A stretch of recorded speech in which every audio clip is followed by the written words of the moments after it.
13 березня 2026 рік. Посаджені осінню 2 ряда джуанжей. Будуть стовпчики бетонні. А на цьому рядові літня малина Глент Емпл. Вже поставив стовпчики. Буде поперечка нижче, одна, друга вище. Поперек натягну дроти. Там стара малина джуанжей. Рядок десь 55 метрів. 13 березня 2026 рік.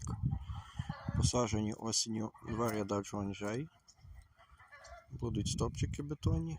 А на цьому рядові літня малина Глент Емпл. Вже поставив стовпчики. Буде поперечка нижче, одна, друга вище. Поперек натягну дроти. Там стара малина джуанжей.